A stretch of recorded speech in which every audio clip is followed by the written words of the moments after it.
Major funding for KPBS Evening Edition has been made possible in part by Bill Howe Family of Companies, providing San Diego with plumbing, heating, air, restoration, and flood services for over 45 years. Call 1-800-BILL-HOWE or visit billhowe.com.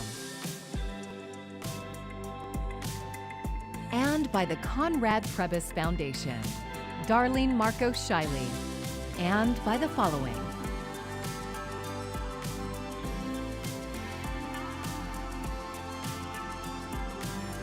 And by viewers like you. Thank you.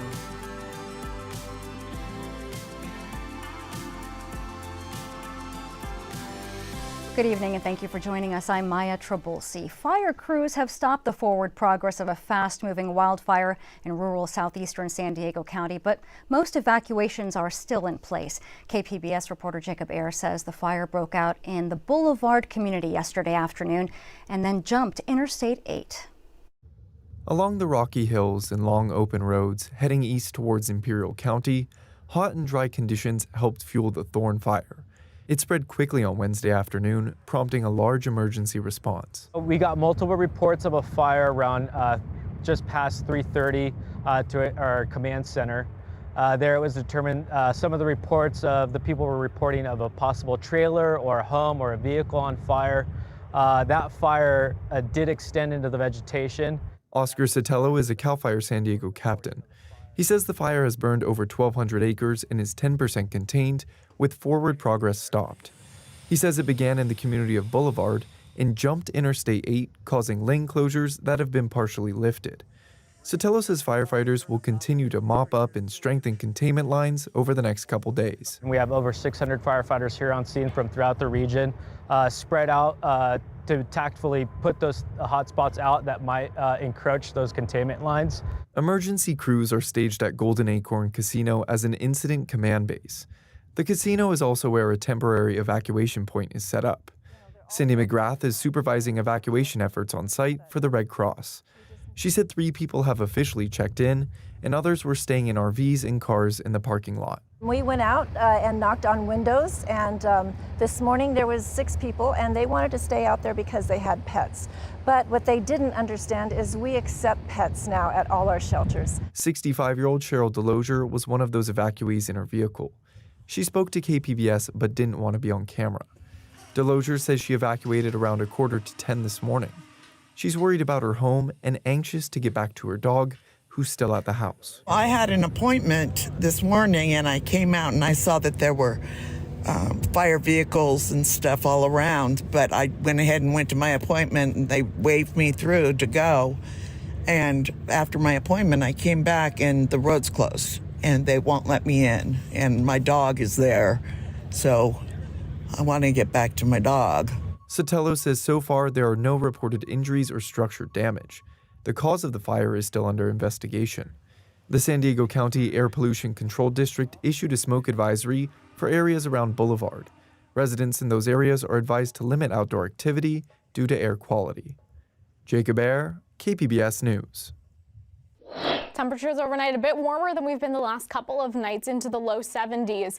The humidity, it is back. We're kind of going back and forth with the monsoonal moisture as we go through the next week or so here, but some changes coming to our temperatures. A little bit of a cool down on the way just in time for the weekend. I'll break down exactly what to expect coming up.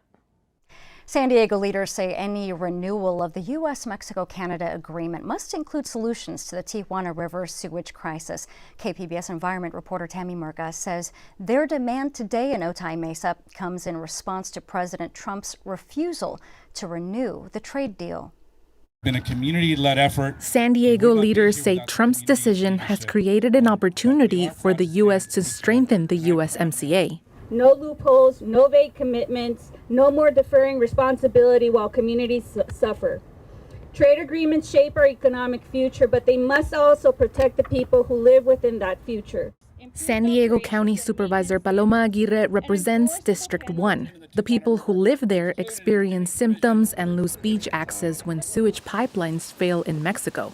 We need funding and we need enforcement because, yes, we need to push for watershed-based solutions that are upstream at the source, but we cannot depend on an entirely different nation for our public health protection here.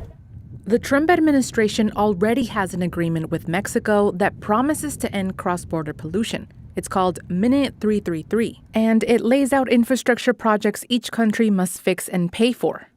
But San Diego Assembly member David Alvarez says renewing the USMCA with enforcement provisions makes it more likely to happen.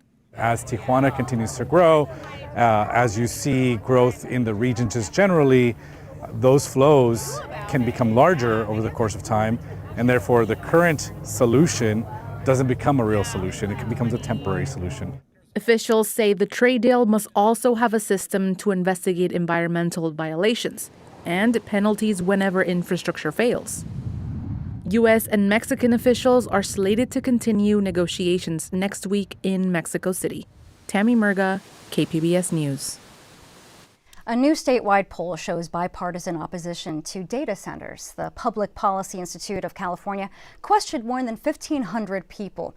The results show 73% oppose the building of data centers in their communities, and that includes majorities of people who identify as Democrat and Republican.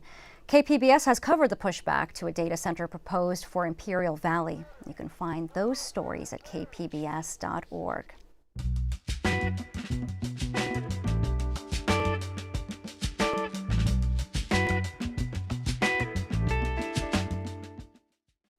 An effort to change the way primary elections are held in California is closer to making it on the ballot.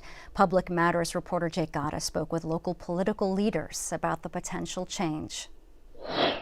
California's primary system, where the top two candidates advance regardless of party, could be coming to an end.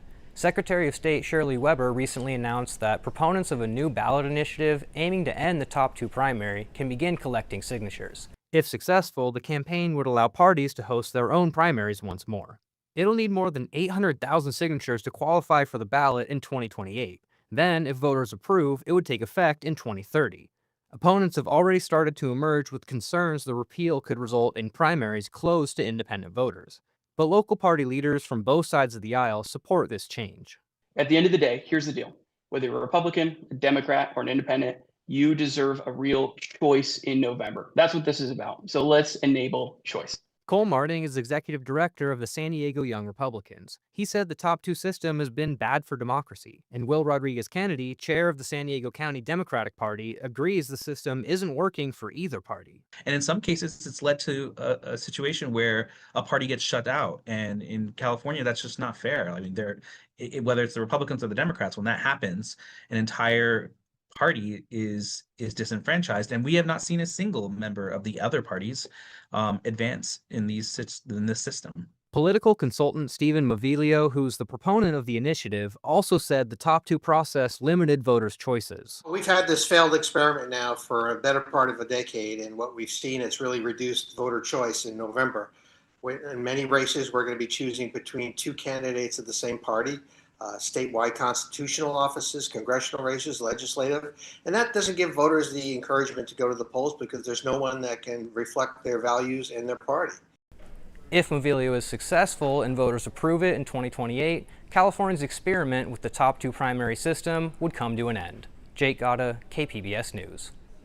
Public Matters is a partnership with KPBS, iNews Source and Voice of San Diego. You can see more of our stories at kpbs.org/publicmatters. I'm Jeff Bennett. Tonight on the NewsHour, we fact-check some of President Trump's repeated claims of election fraud. That's at 7 after Evening Edition on KPBS.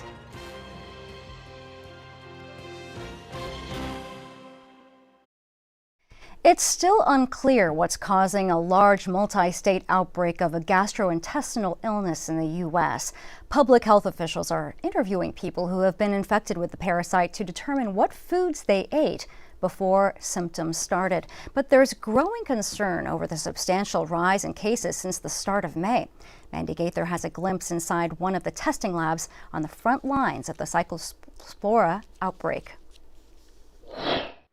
At Cleveland Clinic, this lab has become a forefront of microscopy testing for the Cyclospora outbreak. Using a technique called modified acid fasting is allowing for easier detection of the parasite. Since June, the demand here for testing has skyrocketed. We typically had about 1 to 5 samples that would come in. Currently, we're getting over 200, sometimes up to 400 a day. The lab's medical director, Anisha Misra, expects to continue seeing high numbers of cases through August, when the season this parasite typically circulates ends. Since May 1st, 1,645 lab-confirmed cases have been reported to the CDC by 34 states. The agency says it's aware of more than 5,100 other cases, but further research is needed to determine whether the parasite was acquired in the U.S. Officials also say the true number is likely higher than what's reported. By comparison, there were 249 cases reported nationally in the same time period last year. It is a challenge to do traceback and figure out what the culprit might be. The CDC says past outbreaks have been linked to consuming contaminated fresh produce. Symptoms typically begin 1 week after exposure and include watery diarrhea, which can be frequent, loss of appetite, weight loss, bloating, nausea, and fatigue. Without treatment, the illness can last from a few days to a month or longer. While it can be severe, it's not usually life-threatening. For Health Minute, I'm Mandy Gaither. And the CDC is reporting more than 1,600 confirmed cases in 34 states. Good news, neither San Diego County Monitoring nor the state of California are reporting an increase in local cases. Experts caution that washing produce cannot guarantee complete removal of Cyclospora, but it can reduce the risk. So the CDC says to thoroughly wash fresh produce under clean running water before consuming it, even if the produce is labeled as pre-washed. The agency says to also follow safe food handling practices and to be aware that no EPA-registered disinfectant products have been demonstrated to be effective against the parasite. Is AI ready to take over your prescription refills? Researchers are trying to figure that out. Doctronic's AI prescription refill program allows Utah residents to skip the doctor's office and get their medicine refilled online. Lee Waldman walks us through this program. The Doctronic's AI prescription refill program is still in phase 1 of its pilot. It markets itself as the first and only AI in the U.S. with the authority to renew prescriptions without getting a physician involved. Naturally, this is sparking a debate. You can't have high access to healthcare without bringing down the costs. And so that is really the focus of what we're trying to do. I'm Adam. Doctronic's co-founders created the AI program to connect people to healthcare. The prescription refill program was developed out of a necessity. Adam Oskowitz saw himself as a doctor. We focused on an area that we felt was something that was a big friction point for both patients and physicians, but was also lower risk. The program cannot create new prescriptions. It can only refill existing ones. On its website, Doctronic details the 190 medications currently available. Utah became the first state to authorize an AI system to participate in the medical decision-making process. We take the data and we run it through our AI and then use human doctors to verify that it's all safe and accurate. An assessment by the state of Utah of the first 5 months of the pilot program shows in the cases where AI recommended medication renewal, reviewing physicians overwhelmingly agreed. Dr. Eric Bresman with the University of Pennsylvania's School of Medicine sees the value in AI's involvement, but wants to ensure it follows the same rigorous standards human doctors are held to. What I would like to see is a framework that has been sort of outlined in advance that outlines these benchmarks and competencies ahead of time. And that I want that to look a little bit more like what we think about when we're licensing humans to practice. Bresman also pointed out that certain medications like blood thinners and cardiac drugs should be monitored closely and should not always be renewed.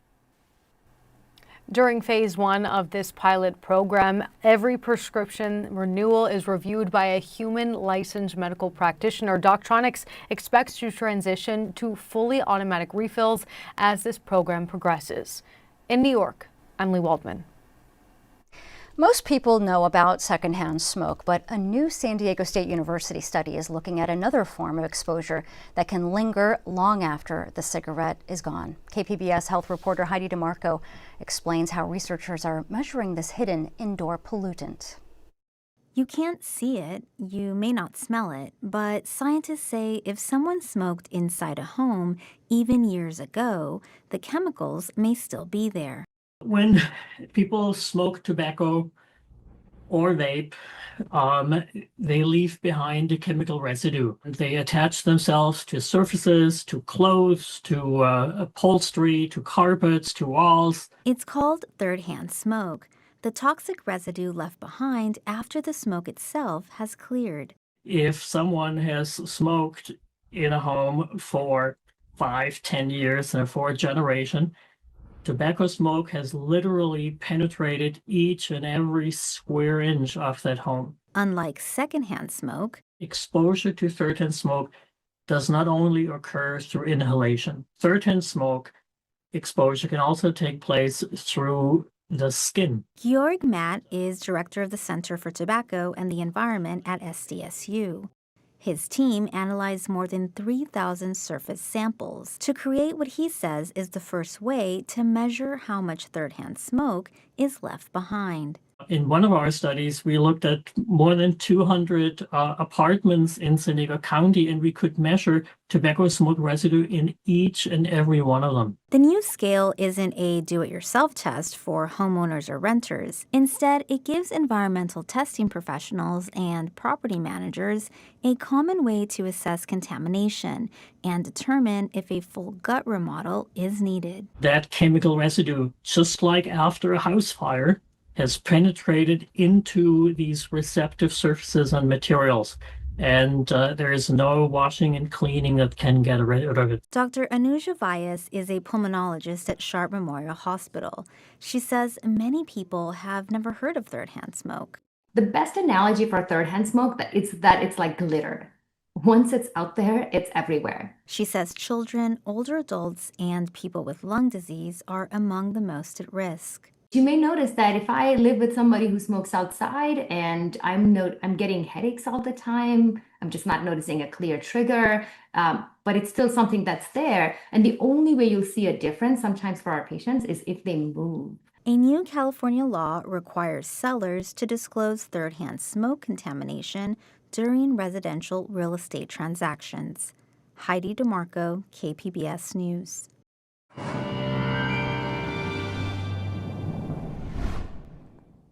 Our temperatures are going to start to cool down a little bit as we head into the weekend. That monsoonal moisture, it's a little bit off and on, so we're tracking some very spotty rain chances, mainly for the desert and mountain regions, but more of us get the humidity that comes along with that monsoonal moisture. We'll talk about the rain chances and everything in just a minute, but first let's start off with what to expect overnight. We're to 70 in San Diego, 68 in Oceanside, still seeing a mid-70s low for Borrego Springs there, low 60s as we head towards Mount Laguna. Looking ahead to tomorrow, well, here's the rain and the thunderstorm chances. Very spotty, but the icons are there so that you're not caught off guard. Still triple digits for Borrego Springs. We're at 90 in Ramona. Upper 70s from Chula Vista all the way up to Oceanside. So let's talk rain. All right, so we see the cloud cover, more of that moisture and the humidity coming in for most of us for our Friday to end off the week. But we start to get some rain and thunderstorms moving in Friday morning, really very early morning, overnight, and then we get towards late morning and even a little further inland as we head through the late afternoon and the evening. So again, very spotty, not looking at crazy rainfall totals or anything, but especially since we have a lightning chance, want you to be prepared. And keep in mind, we can't rule out a little bit of dry lightning that could spark an additional wildfire. We have some good humidity that helps us out, but that is just a danger that we'll have to watch. Taking a look at our temperatures along the coast, well, we stay really consistent here until we get to next week. We push to 80, but still that's within a degree or two of where we've been. So you're a little bit, as always, the exception to the rule when we talk about any warming or cooling trends. Further inland, well, here we go. You're staying relatively consistent as well. 86, 87, depending on the day for the next 5 days. We see some bigger swings as we look towards our mountain regions. Rain chances Friday. We cooled down a bit Saturday, but look at the jump that we have coming up into next week. 73 Monday versus 81 Tuesday. It's the roller coaster. It's that time of year, and it continues. We stay in the triple digits as we look towards our desert regions. Again, there's those rainfall chances. It's not the only ones that we have, but they're our best shot of getting rainfall over the next couple of days. And we're not getting rid of the triple digits anytime soon, though we cool a few degrees for the weekend, or at least the start of the weekend, and then warm back up. We'll take a degree or two lower, right? For KPBS News, I'm AccuWeather's Anna Azalian. With its large collection of aircraft and aviation-related exhibits, the San Diego Air and Space Museum is one of the premier facilities of its kind in the nation. But as KPBS reporter John Carroll shows us, visitors will soon be able to see a part of the museum that, until now, has been off limits. The building that houses the San Diego Air and Space Museum began its life featuring only transportation of the ground-based variety. The Art Deco masterpiece opened in 1935 as the Ford Industrial Exhibit, part of the California Pacific International Exposition. The banner advertising the temporary Ripley's Believe It or Not auditorium exhibit is an important part of this story. More on that in a moment. If you visited before, you know this structure, with its ceilings soaring to 60 feet, is ideal to show off planes hanging above. Famous flying machines like the Bell X-1, the first plane to break the sound barrier, that was in 1947. And this little red and white marvel, the GBR-1 Super Sportster. 15 years before the X-1, it broke the world speed record in 1932, reaching nearly 297 miles per hour. What you probably don't know is that both of these planes are exacting reproductions of the originals, built by hand just a few feet away, a few feet down. This is the basement of the restoration department of the museum. And that is Tom Nolan, a former Air Force aircraft mechanic, one of scores of volunteers who work down here. For folks who like to fix old stuff or make replicas of engines and aircraft, this is a little slice of subterranean heaven. We got jet engines. We have this one here is, we've done this one. We did a cutaway on this one. You can see how it operates. This is a 1930s era radial engine, albeit much faster than that. Much faster. Around the corner, what you might call the Centerpiece Project, one of those planes the guys here are building from scratch. When it comes to fast, this was it in the 30s. This is a replica of the Hughes H-1 Racer, featured in 2004's The Aviator, starring Leonardo DiCaprio as Howard Hughes. There are no plans for this airplane. It's being built only from photos featuring a tape measure. We have a machine shop, we have welding, we have all the capabilities of fabricating parts. With all this unique, intricate work happening down here, and all the remarkable things this shop turns out, it's a shame this part of the museum is off limits to visitors, but that's about to change. The restoration shop is about to enter a new era. This blue tape gives a clue. In the very near future, they will start welcoming small tour groups down here. You can see there's a blue tape triangle there, one over here. This is where future exhibits will be placed. We're formally creating a very special tour opportunity down here. Jim Kidrick is the Air and Space Museum's longtime president and CEO. Most of those tour groups would be smaller, okay? We expect, it's 2 people, 8 people, 10. It has to be an add-on because it now takes docents, okay, who will give that tour off the main floor. Kidrick says he expects the tours to begin within a few weeks, which means visitors who come down here will see something that has absolutely nothing to do with aviation. These funky-looking little cars. They belong to Ripley's. They're being restored to their odd former glory.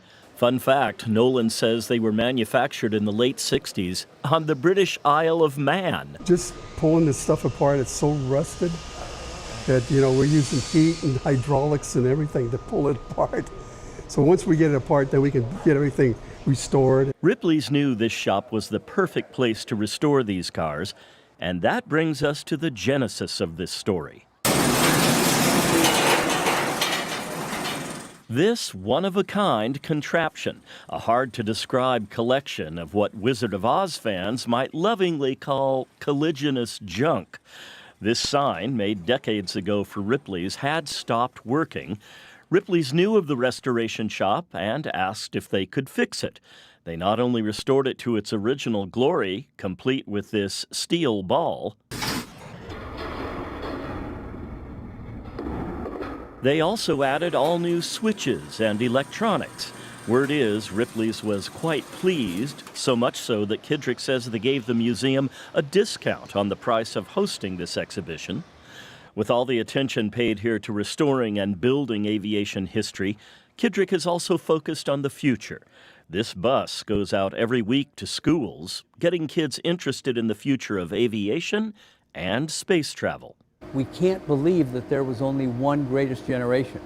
We have to believe that our job is to perpetuate what they did and who they were, okay, to future greatest generations, because it is so important to realize how important they are to the future of not just the United States, of course, but the world. Mission being accomplished here every day. John Carroll, KPBS News. Another great story by John. Here's a look at what we're working on for tomorrow in the KPBS newsroom. The 2026 World Cup sparked a second boom of interest in soccer in the U.S. Now, Major League Soccer is looking at how best to harness it. That's on NPR's Morning Edition. And on KPBS Roundtable, what's next for 31 Acres and Emerald Hills? They've been the subject of a half-century fight. Find tonight's stories on our website, kpbs.org. Thanks for joining us. I'm Maya Trabulsi. Good night. Major funding for KPBS Evening Edition has been made possible in part by Bill Howe Family of Companies, providing San Diego with plumbing, heating, air, restoration, and flood services for over 45 years. Call 1-800-BILL-HOWE or visit billhowe.com. And by the Conrad Prebys Foundation, Darlene Marcos Shiley, and by the following.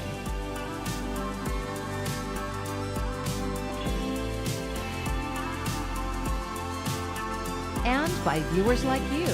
Thank you.